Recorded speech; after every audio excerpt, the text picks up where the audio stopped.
Next question देखो, suppose theta belongs to 0 comma pi by 4 is the solution of cos 4 cos theta minus 3 sin theta equal to 1, then find the value of cos theta. Okay, find the value of किसकी find करना है, value cos theta की।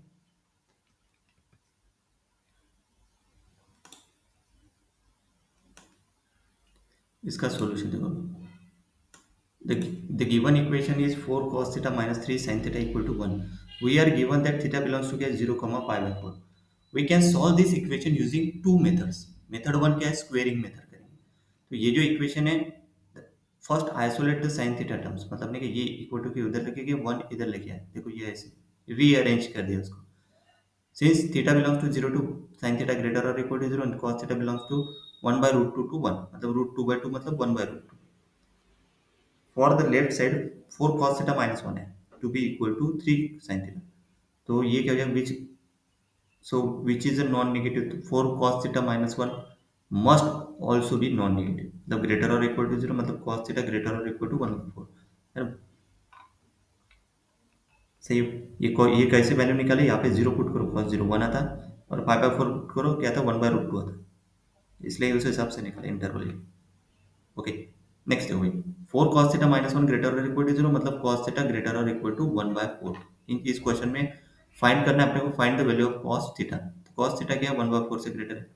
This condition is satisfied for theta belongs to 0 comma pi by 4। तो cos theta greater और equal to 1/√2 मतलब 0.70 something, which is greater than 1/4 मतलब 0.25। Now squaring both side of the equation, 4 cos square, मतलब ये जो equation लिखा ना अपन, ये इसको स्क्वेयर कर दो, तो ये स्क्वेयरिंग करने के बाद क्या आ गया, 16 cos square theta minus 8 cos थीटा plus 1 equal to 9 sin square theta. Use the identity sin square theta equal to 1 minus cos square theta. तो 16 cos square theta minus 8 cos थीटा plus 1 equal to 9 1 minus cos square theta.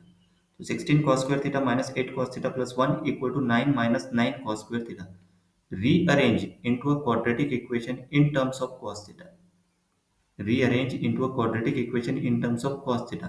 So 16 cos square theta और यहाँ पे plus ये minus है, तो equal to के उधर गया तो क्या हो गया, plus 9 cos square theta minus 8 cos theta, वैसे के वैसे प्लस 1, ये 9 इक्वल टू के उधर माइनस 9 इक्वल टू, अभी ये क्वाड्रेटिक इक्वेशन आ गया इन cos थीटा में, मतलब उसको x को सेट करेंगे अपन cos थीटा। तो ये कौन सा क्वाड्रेटिक इक्वेशन बन जाएगा, 25x² minus 8x minus 8 equal to 0। अभी x की वैल्यू फाइंड करो, रूट के सब मतलब minus B plus minus root of B square minus 4ac upon 2 के। a is 25, b is minus 8 and c is minus 8। Put कर दो इस इक्वेशन में, पुट कर दिया, देखो यहाँ पे, तो x इक्वल ये आ गया, सिंप्लीफाई करने के बाद x से ये आ गया फिर से। अभी root of 864 that is 144 into 6, तो 144 का स्क्वायर रूट क्या होता है, 12, और रूट 6 वैसे के वैसे, substitute this back into this, तो ये 8 प्लस माइनस, फिर में यहाँ से 4 कॉमन निकालो, 4 कॉमन निकाल, सॉरी 2 कॉमन निकालो, मल्टीप्लाई एंड डिवाइड बाय 2 करो, न्यूमरेटर डिनोमिनेटर, तो 4 प्लस माइनस 6 रूट 6/25, मतलब cos थीटा 1 प्लस और cos थीटा 2 ये माइनस, दो वैल्यू आ गए। we we must check the values against the condition theta belongs to case 0 comma pi by 4. For this range cos theta must be in the interval cos pi by 4 comma cos 0 that is equal to 1 by root 2 comma 1 मतलब root 2 by 2। Let's evaluate cos theta 1, तो ये evaluate करेंगे cos theta 1, मतलब इसकी value evaluate करेंगे। देखो ये 4 plus root 6 मतलब 2.44 समथिंग, इवेल्युएट करने के बाद cos थीटा 1 क्या था, 0.74, 0.74 आता, और ये 0.70 टू 1 इंटरवल है ना cos थीटा, तो 0.74, द वैल्यू क्या है 0.77, 70 to 1, so it is a possible solution, इसके बीच में आती नहीं ये value. Then cos theta to 4 minus ये नेगेटिव आता, मतलब this is not a valid solution. सिर्फ कौन सा आएगा, सिर्फ पहला जो सॉल्यूशन है, this is a valid solution. तो recall the condition that the value क्या होगी उसकी cos थीटा की, मतलब नहीं कि इसमें पुट करने के बाद this is less than 0 4 cos theta, which shows the cos theta 2 is a extraneous solution proceeding by the square. The only valid solution is cos theta equal to 4 plus 6 root 625। Okay, इसको simplify कर सकते हो भाई। अभी using किया है half angle substitution. Half angle substitution देखो कैसे, t equal to tan theta by 2 है, तो cos theta 1 minus T square upon 1 plus T square, sine theta equal to 2t upon 1 plus T square, put कर दो इसमें, given equation में। इसको simplify करो तो सिंप्लीफाई इक्वेशन ही आएगा टी के फॉर्म में। सही है। टी के फॉर्म वाला सॉल्यूशन मतलब उसके सॉल्यूशन निकालो। क्वाड्रेटिक इक्वेशन कैसे, minus B plus minus root of B square minus 4ac upon 2a। फिर ये टी आ गया, फिर टी, इसको फिर से सिंप्लीफाई करने के बाद ये मतलब फाइनल टी क्या आ गया, -3 प्लस माइनस 2√6/5। इसको सिंप्लीफाई करते जाओ step by step. Okay, so we have two possible values for T equal to tan θ/2। यहाँ पे जो है ना टी इक्वल टू क्या है, tan θ/2। cos थीटा ये हो गया, tan sin थीटा ये हो गया, पुट करने के बाद टी आ गया ये। तो टी इक्वल टू मतलब range theta belongs to 0 to π/4 है, तो θ/2 क्या हो गया, 0 to π/8। सो θ/2 बिलोंग्स टू, तो tan θ/2 मस्ट बी पॉजिटिव। तो मतलब नहीं कि इसमें से क्या निकालना पड़ेगा, पॉजिटिव वाला। So this is clearly negative, so this is not a valid solution. और दूसरा क्या है, ये T1, check T1। So this is T1 is a positive, मतलब ये जो है T1 की वैल्यू जो ये निकाली है, this is a valid solution. T1 is a valid solution for tan theta equal tan θ/2।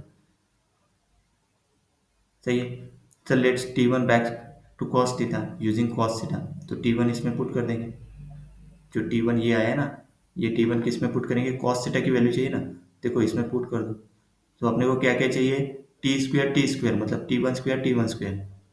तो T1 स्क्वायर को सिंप्लीफाई किया, मतलब टी स्क्वायर चाहिए ना, तो T1 स्क्वायर को सिंप्लीफाई करो।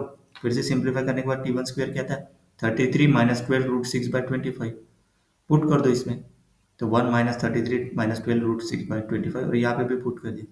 सिंप्लीफाई करो, सिंप्लीफाई करने के बाद देखो ये पूरा सिंप्लीफाई क्रॉस करके सिंप्लीफाई करने के बाद क्या गया, -8 प्लस 12√6, 58 माइनस 12√6 क्या गया, -4 प्लस 6√6, 29 माइनस 6√6। इसको rationalise the denominator multiplying by the conjugate, 29 plus 6√6।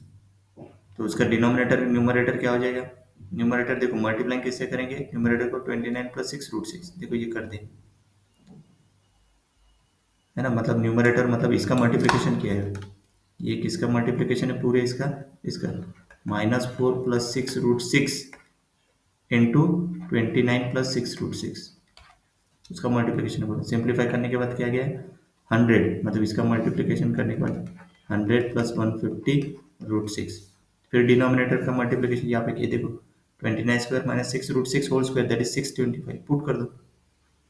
और डिवाइड न्यूमरेटर और डिनोमिनेटर को डिवाइड बाय 25 करो, तो फाइनल आंसर क्या गया, 4 plus 6√6/25। This is the final answer. Okay, इसको जैसे ऑप्शन में अगर ये ऑप्शन नहीं है, फिर से इसको नहीं क्या चेंज कर सकते हैं ना, जैसे नहीं ऑप्शन में ये ऑप्शन दिए, जैसे अभी मैं इसको चेंज करूँ, इसको लिख रहा हूँ मैं 6√6 प्लस 4 डिवाइड बाय 25। इसको मल्टीप्लाइंग बाय करता हूँ मैं, 6√6 माइनस 4 अपॉन 6√6 माइनस 4 से मल्टीप्लाई करता हूँ। सही है। तो इसको -4 से मल्टीप्लाई करने के बाद इसका क्या आएगा, 6√6 होल स्क्वायर, मतलब ये 36 इंटू 6 माइनस 16 अपॉन 25 बाहर, यहाँ से 3 को बाहर 2 को बाहर निकालेंगे, 25 इंटू 2 3√6 माइनस 2। सही है। सो ये आ गया 36 इंटू 6 कितना, 36 इंटू 6 वो होता है 216, 216, है ना, करके देखो, -16 अपॉन, और ये 25 इंटू 2 दिस इज 50, और 3√6 माइनस 2। सही है। सो ऊपर ये आएगा 200 डिवाइड बाय 50, 3√6 माइनस 2, तो ये हो गया 4, ऊपर में आएगा 4 डिवाइड बाय मतलब मल्टीप्लाई डिवाइड बाय 50 कर दिया ना, तो 3√6 माइनस 2। ये भी ऑप्शन आ सकता है ना, कैसे सिंप्लीफाई किया, क्लियर है। ऑप्शन क्या दिया है उस हिसाब से नहीं कि इस आंसर को सिंप्लीफाई करो, मतलब क्या क्या कर सकते हैं ना, यहाँ पे इससे मल्टीप्लाई डिवाइड इससे कर दिया, तो ये ऑप्शन दिया है फाइनल आंसर में। ओके, इसको आप टिक कर लेंगे। नेक्स्ट